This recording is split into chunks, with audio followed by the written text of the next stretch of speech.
Aoife Walsh, Salthill Devon, Gunda na Gaillimhe.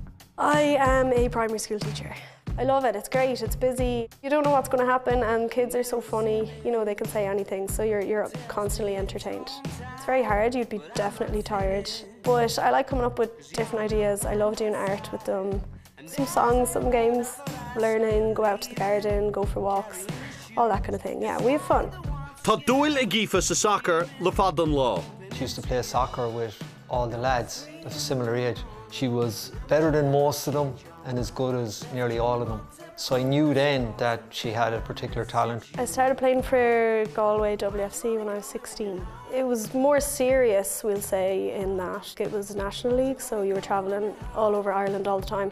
Yeah, it was a bit of a bigger deal, but I probably didn't realise it at the time. When she made her debut for them, she would have been the youngest player on that particular squad. That was the first year that Galway played in the League of Ireland.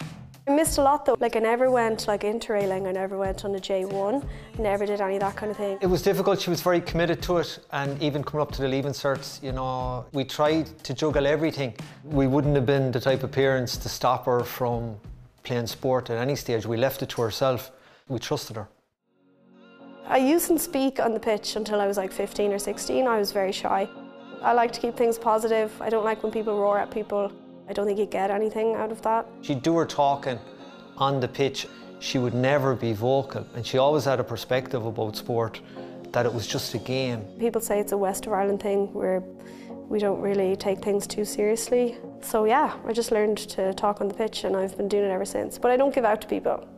I don't give out to people. I just encourage. Underdogs, a go forward le airbird.